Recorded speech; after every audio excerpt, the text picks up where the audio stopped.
Friends, आपके अपने YouTube channel Pradeep sir educational classes में आपका स्वागत है। दोस्तों, आज हम यूपी बोर्ड क्लास 10 की सामाजिक विज्ञान के एमसीक्यूज का आंसर की अपलोड करने जा रहे हैं, जो आपके लिए अत्यंत ही उपयोगी है। दोस्तों, वीडियो के अंत तक बने रहिए, जिससे आपको संपूर्ण जानकारी प्राप्त हो सके। तो दोस्तों, आज का वीडियो स्टार्ट करते हैं। आज का वीडियो स्टार्ट करने से पहले यदि आप हमारे चैनल पर नए हैं तो चैनल को लाइक और सब्सक्राइब अवश्य कर दीजिए, जिससे आपको नए नए वीडियोज़ के नोटिफिकेशन समय समय पे प्राप्त होते रहेंगे। दोस्तों, आज जो सामाजिक विज्ञान का पेपर हुआ उसका कोड था 825 IX, जिसमें आज का पहला प्रश्न था, निम्नलिखित में से कौन सा आंदोलन महात्मा गांधी ने नहीं चलाया। 4 ऑप्शन दिए गए थे: असहयोग आंदोलन, सविनय अवज्ञा आंदोलन, चंपारण आंदोलन, खिलाफत आंदोलन। सही ऑप्शन है डी, खिलाफत आंदोलन जो है महात्मा गांधी ने नहीं चलाया। इसी क्रम में दूसरा प्रश्न था, 1789 में फ्रांस में राष्ट्रवाद की प्रथम अभिव्यक्ति का क्या परिणाम हुआ। फ्रांस की क्रांति, नेपोलियन का उदय, जर्मनी का एकीकरण, निरंकुश राजतंत्र का प्रारंभ। सही ऑप्शन है ए, फ्रांस की क्रांति। इसी क्रम में तीसरा प्रश्न था, गुलामगिरी के लेखक कौन थे। सही ऑप्शन है बी, ज्योतिबा फूले। इसी क्रम में चौथा प्रश्न था, 1929 की महामंदी का प्रमुख कारण क्या था। सही ऑप्शन है डी, प्रमुख बैंकों का धराशायी होना। इसी क्रम में अगला प्रश्न था, 1944 में अंतर्राष्ट्रीय मुद्रा कोष IMF की स्थापना कहाँ की गई थी। क्वेश्चन नंबर 5 का सही ऑप्शन है बी, संयुक्त राज्य अमेरिका में की गई थी। इसी प्रकार क्वेश्चन नंबर 6 था, श्रीलंका में निम्नलिखित में से कौन सा समूह अल्पसंख्यक है। सही ऑप्शन है डी, मुस्लिम। इसी क्रम में अगला प्रश्न है, भारत में संघीय व्यवस्था है क्योंकि यहाँ शक्तियों का विकेंद्रीकरण है। यहाँ शक्तियों का केंद्रीकरण है। संविधान लचीला है। उपरोक्त में से कोई नहीं। सही ऑप्शन है डी, उपरोक्त में से कोई नहीं।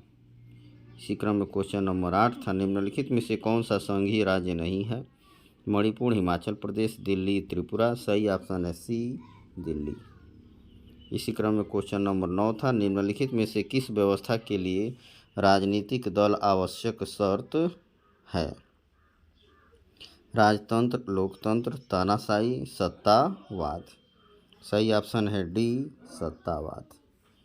इसी क्रम में क्वेश्चन नंबर 10 था, निम्नलिखित में से किसका संबंध लोकतंत्र से नहीं है। जनमत, राजनीतिक दल, उत्तरदायी शासन, बहुसंख्यकों का शासन। सही ऑप्शन है डी, बहुसंख्यकों का शासन। इसी क्रम में क्वेश्चन नंबर 11 है, निम्नलिखित में से कौन सा खनिज धात्विक है। कोयला, अभ्रक, चूना पत्थर, लोहा अयस्क। सही ऑप्शन है बी, अभ्रक। इसी क्रम में क्वेश्चन नंबर 12 था, कपास की खेती के लिए निम्नलिखित में से कौन सी मिट्टी उपयुक्त है। काली मिट्टी, लाल मिट्टी, जलोढ़ मिट्टी, लैटराइट मिट्टी। सही ऑप्शन है ए, काली मिट्टी। इसी क्रम में क्वेश्चन नंबर 13 है, निम्नलिखित में से कौन से उद्योग में कच्चे माल के रूप में बॉक्साइट का प्रयोग किया जाता है। सीमेंट, एल्युमिनियम, लोहा एवं इस्पात, कागज। क्वेश्चन नंबर 13 का सही ऑप्शन है बी, एल्युमिनियम।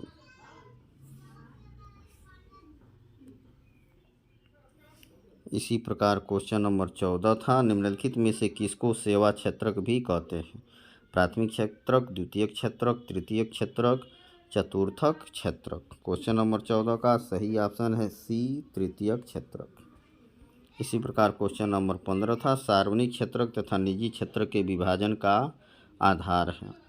क्वेश्चन नंबर 15 का सही ऑप्शन है बी, आर्थिक गतिविधियों की प्रकृति। इसी प्रकार क्वेश्चन नंबर 16 था, एजेंडा 21 का संबंध किससे है। क्वेश्चन नंबर 16 का सही ऑप्शन है डी, सतत पोषणीय संधारणीय विकास से। इसी प्रकार क्वेश्चन नंबर 17 था, उपभोक्ता सुरक्षा अधिनियम कब बना था। सही ऑप्शन है सी, 1986 में। इसी प्रकार क्वेश्चन नंबर 18 था, बांग्लादेश के ग्रामीण बैंक की शुरुआत कब हुई थी। सही ऑप्शन है सी, 1970 में। इसी प्रकार क्वेश्चन नंबर 19 था, निम्नलिखित में से कौन सा जैव संसाधन है? लोहा, तांबा, मत्स्य पालन, उद्योग, चट्टानें। सही ऑप्शन है सी, मत्स्य पालन। इसी क्रम में क्वेश्चन नंबर 20 था, निम्नलिखित में से किस देश का मानव विकास सूचकांक सर्वोच्च है? बांग्लादेश, पाकिस्तान, श्रीलंका, नेपाल। सही ऑप्शन है डी, नेपाल। दोस्तों वीडियो देखने के लिए धन्यवाद।